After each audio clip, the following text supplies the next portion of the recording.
Howdy. Welcome to Ausgrave Royalty. I am Justin. We are continuing now with our series on Jung's Answer to Job and Edinger's Archetype of the Apocalypse. As I say every episode, for full context of what the hell we're talking about, I'd recommend checking out the previous episodes of the season and the previous seasons as well, if I may be so bold. Go check those out. For now, we are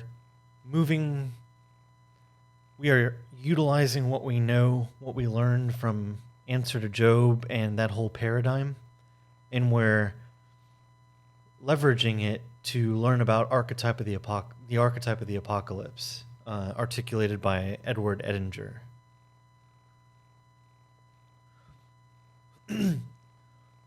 And for those who have been following the series, you'll know that I actually read Archetype of the Apocalypse before Answer to Job.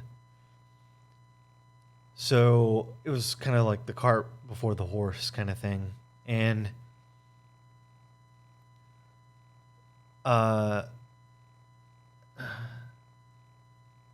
it's it's good that I didn't structure the series in that kind of order because, as we'll see, learning about Job and what he means psychologically is highly,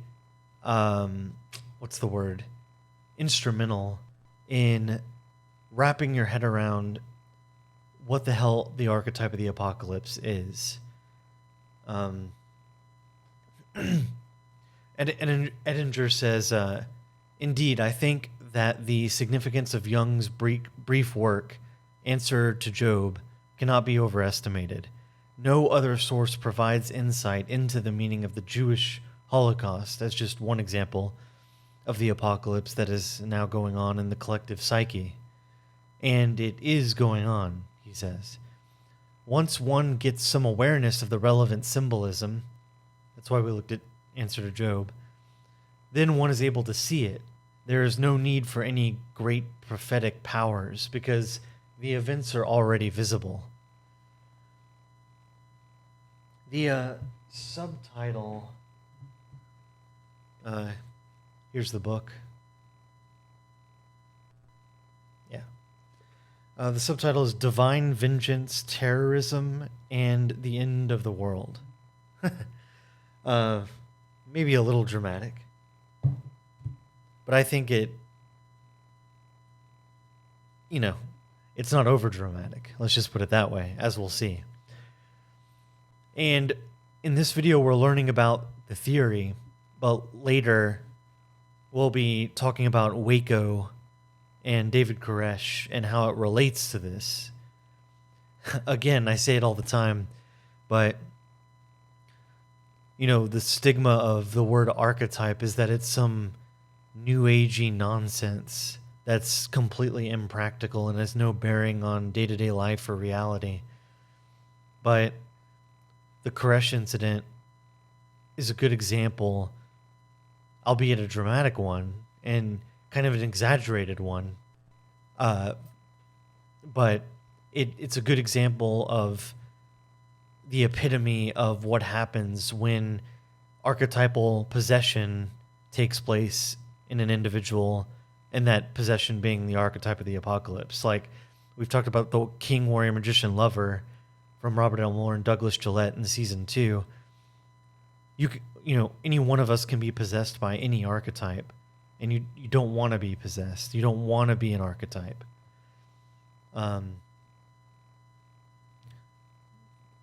And we talked about that in this season as well, that being possessed means basically being unconscious, and there's plenty of danger for that. And the Archetype of the Apocalypse, as we'll see, is especially dangerous when you're possessed by it. So let's talk about it. Edinger says, what we are about to discuss is a primordial psychic pattern of the collective unconscious that is at the same time a dynamic agency with intentionality. I'm going to pause here. Robert Moore, one of the important, many important things he said, but one thing he said was that every archetype wants all of you. I think he said Bolen said this, sorry. And I cover Bolen and Archetypes and the Gods and the Goddesses in season 3, the previous season. I think he credited her as saying that. Yeah, like each archetype wants all of you. It's like a bunch of, for lack of a better term, alpha people, alpha personalities at the board table, and they're all shouting at each other. They all want their way, That's the way to think about it. So he says, when it constellates, it generates itself and manifests itself in the individual psyche and the collective psyche of the group it happens to touch. Put differently, archetypes live themselves out in whatever psychic stuff they can appropriate. They are like devouring moths, finding little egos they can consume. Finding little egos they can consume and then living out of those egos. The apocalypse archetypes certainly constellated very powerfully at the beginning of the Christian Ion. And this is why so much apocalyptic literature was generated in that time. Now again, on the threshold of a new Aeon, the same archetype is constellating very powerfully. I'll be giving examples of the different way this is happening today in both the individual and the collective. He says, the question that really concerns me here is this: what does the apocalypse mean psychologically? My essential answer is, the apocalypse means the momentous event of the coming of the self into conscious realization.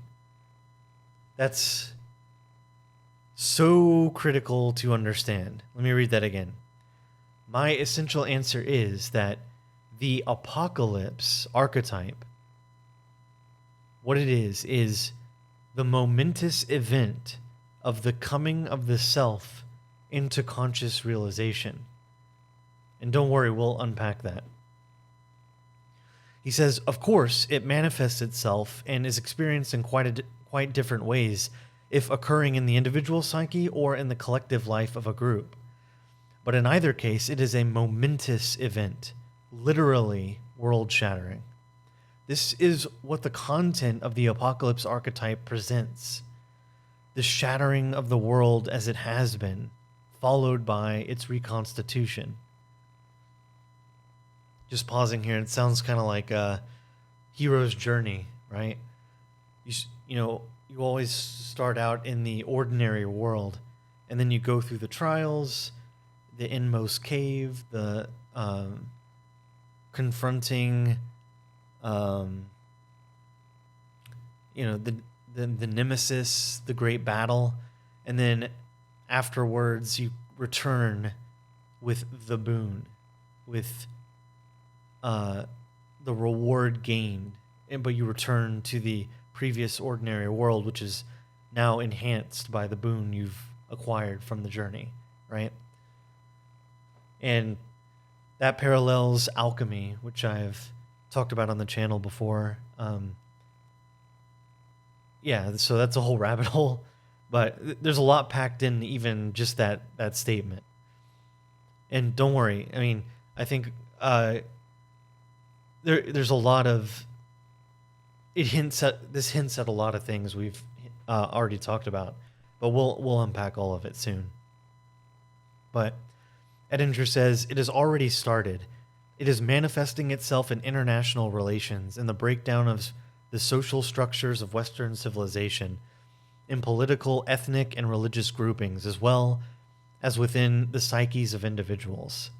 One can perceive the apocalypse archetype active in all these areas. Once one is familiar with its contents and has the eyes to see, one can see further evidence in books, movies, and television programs. The possible encounter with extraterrestrial intelligence is an image that is more and more gripping the modern mind, and in many cases in science fiction, these encounters are followed by apocalyptic consequences, an aspect of the archetype. Let me double check when this was written. Makes me think of the X-Files, 1999. Yeah. So he continues.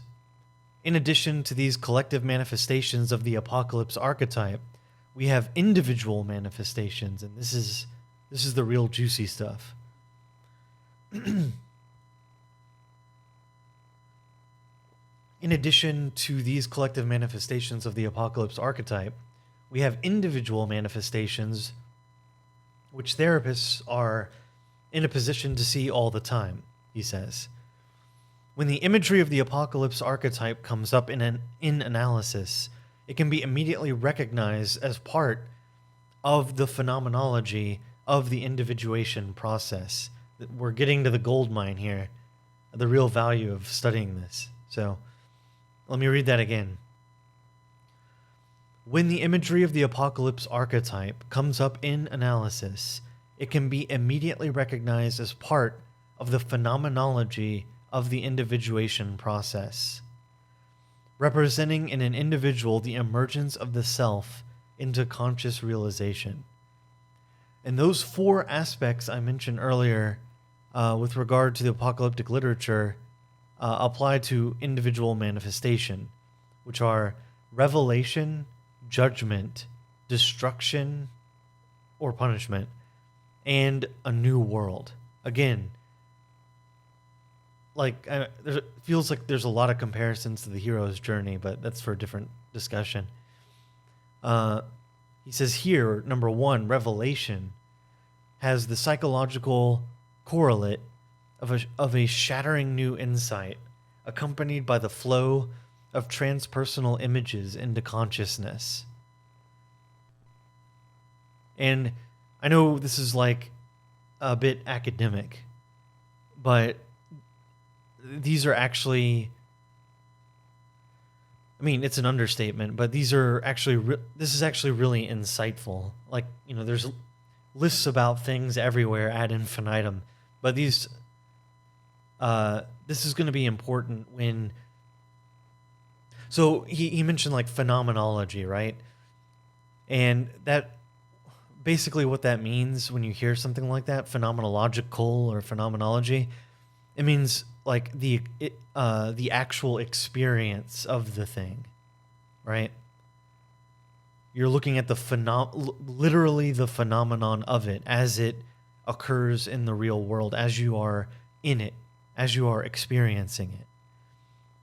So, and that's the important thing. Also, a very difficult thing. And yeah, that's why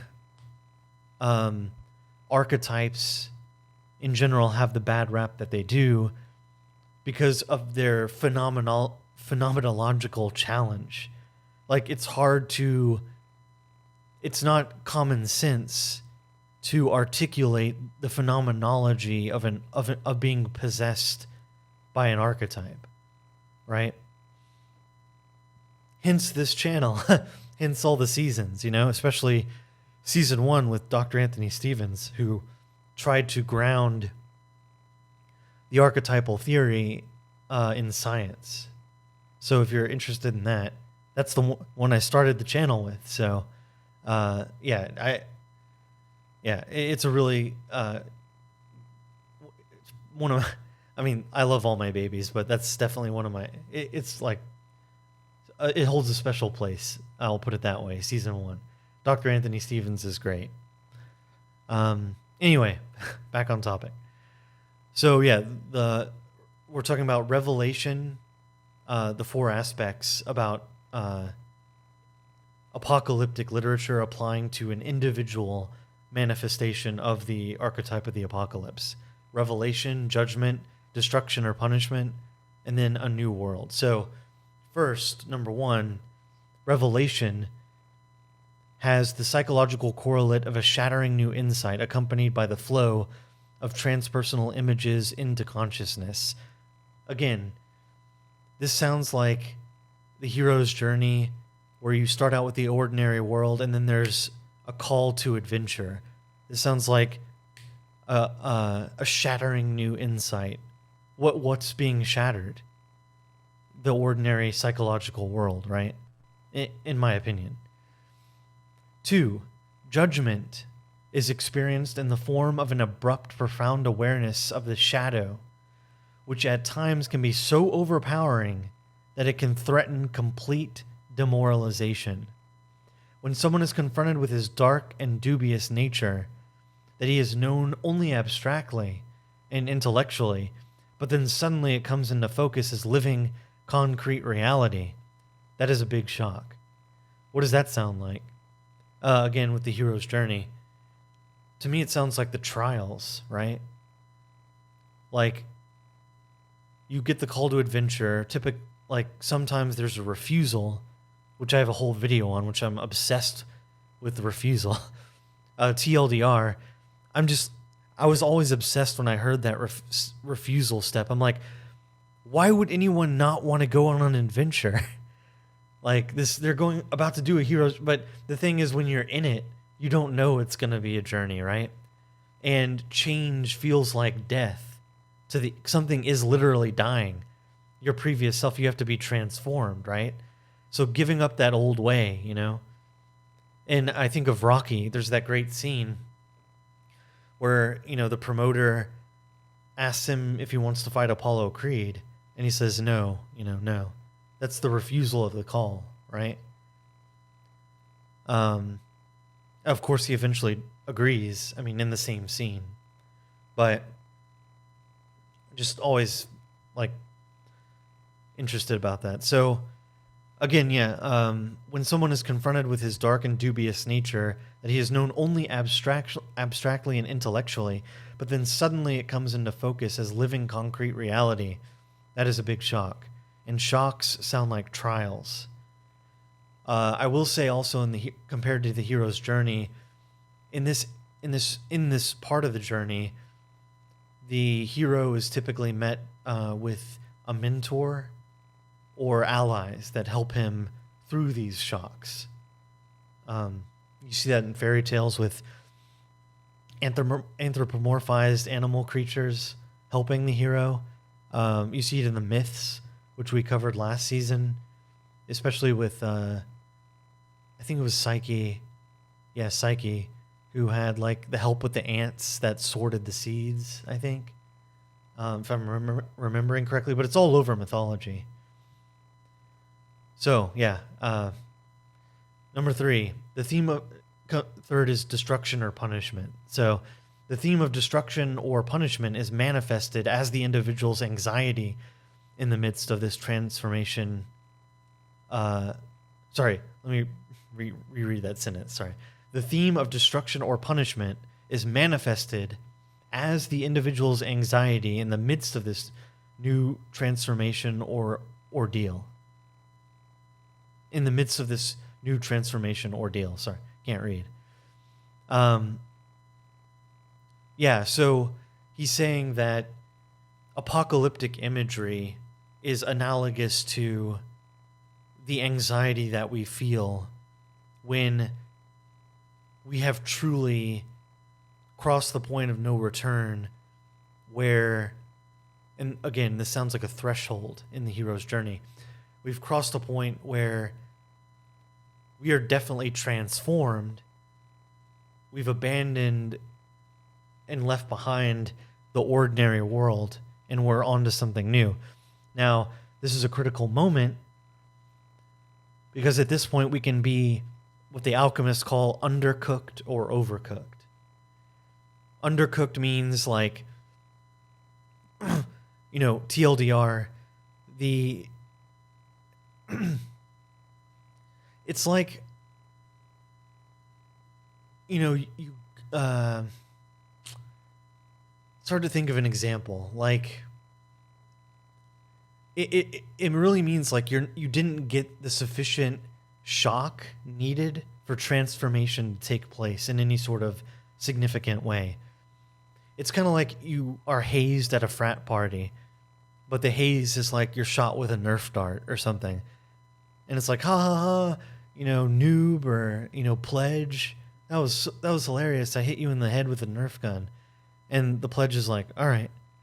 Oh, and they're like, welcome to the fraternity. And okay, nothing really, there was no transformation, Whereas people can also be overcooked, where like, pledges have to jump from this rooftop, or some crazy hazing that's abusive, and they end up dying or getting seriously injured, or it affects their academic performance and they get kicked out of school. Or overcooked can take the form of complete identification. So they put their whole life aside for the fraternity. They've been overcooked. They're two in it, right? So, right, it's a critical time when you're being hit in the destruction or punishment phase with that anxiety. Proper transformation requires like the flow state, the zone of proximal development. And again, this goes back to alchemy. You don't want to be overcooked or undercooked, because transformation is mangled in that process, just like cooking, right? All right, so finally, the coming of a new world corresponds to the emergence of mandala and quaternity images within the psyche, as there it begins to appear the possibility of a conscious relation to the self and its wholeness. Again, I'm just average guy, average intelligence, whatever. Please don't take my word for anything. Go read the books. Like, there's a big examination of mandala imagery and quaternity imagery, which is pretty sophisticated. And I felt that it was a bit too academic for my purposes. But I encourage y'all to check all that out. And again, the new world, right? What does that sound like? It sounds like you're returning to the world with the boon from the hero's journey.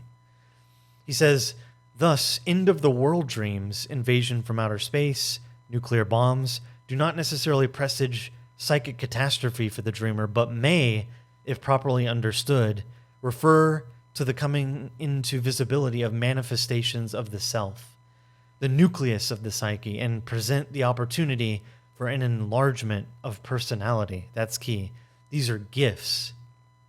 If cooked correctly, these intense bouts that are manifested in your body as anxiety, if you can transmute that anxious material, as the alchemists would say, then it's a gift for enlargement of personality, a gift towards individuation.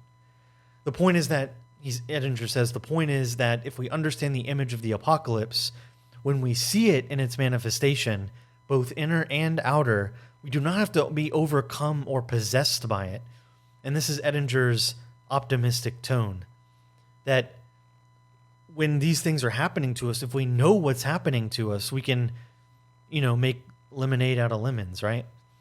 He says, it is awesome, to be sure, but it is humanized by being understood. In my opinion, as our world sinks more and more into possession by this archetype, nothing is more important than the existence of a certain number of individuals who understand what is going on. He says, it remains for me to address in a more general way what it means for modern persons to be living in an apocalyptic age. I think it is evident to perceptive people that the apocalypse archetype is now highly activated in the collective psyche and is living itself out in human history. The archetypal dynamic has already started, is already moving among us. And bear in mind what the Job ordeal has to do with maybe anxiety on the part of God. And maybe that was like his apocalypse, right? That catalyzed his evolution, as we talked about in the previous episodes. Let me know in the comments below what y'all think about that. So Edinger continues, there is no doubt from the psychological data that the apocalypse is now living itself out in the collective psyche in an unconscious and therefore destructive way. Again, if you're unconscious and possessed by any archetype, by the king, warrior, magician, lover, apocalypse, there's going to be destruction if you're possessed by it. The warrior just wants the next mission. Doesn't care what's going on around him. You know, see season 2 for that. It's really good. So Edinger says the evidence is everywhere. The self is coming. And the phenomena that ought to be experienced consciously and integrated by the individual in the course of the individuation process are occurring unconsciously and collectively in society as a whole. This fact is in accord with the psychological law that an activated psychic content not realized consciously manifests externally in the outer world. I say that quote every episode, that Jung says what we fail to make conscious is acted out unconsciously in the outer world, and we call it fate. Very powerful. It is my conviction, Edinger says, that we are held at the threshold of a time of trouble of immense proportion. How massive the catastrophe will be will depend on how many individuals have achieved a sufficient level of individuation to know what is going on. As I see it, answer to Job is the one and only antidote the individual has well obliged to endure and hopefully survive the ordeal of the apocalypse in its collective manifestation.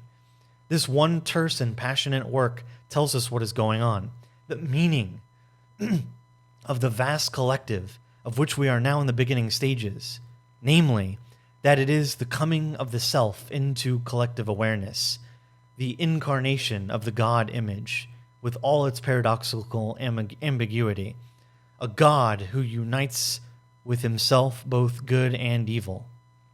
The essential idea is that the self, the new God image, is coming.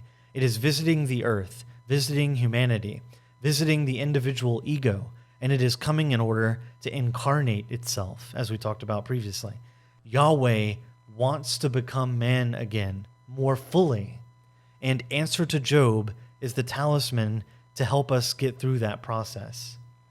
As I have said repeatedly, it is a psychological rule that if an activated psychic content is not integrated consciously, it will manifest itself externally, right? It follows that if we wish to know the nature of certain unrealized aspects of our psychology, we have only to examine the circumstances that confront us. Our external condition really is a picture of those psychic entities, yet not understood. We're about out of time. I want to conclude with one key insight that I'm sure some of y'all have had it as y'all been reading this, which is shadow work, right?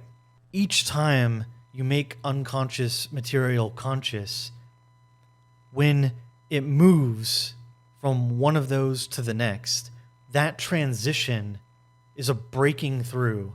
That is the phenomenology of the archetype of the apocalypse. Basically, shadow work is apocalyptic. Apocalyptic meaning world shattering, right?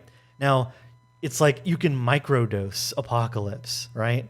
Like I do bite my nails. That's an apocalyptic event. Previously, when you were unconscious of that, now you're conscious of it, and apocalypse took place. That's a healthy dose of apocalypse. But when you get possessed by it, when it takes you for a ride, you get things like Waco and Koresh, which we'll cover soon. So with that, I really hope y'all enjoyed this.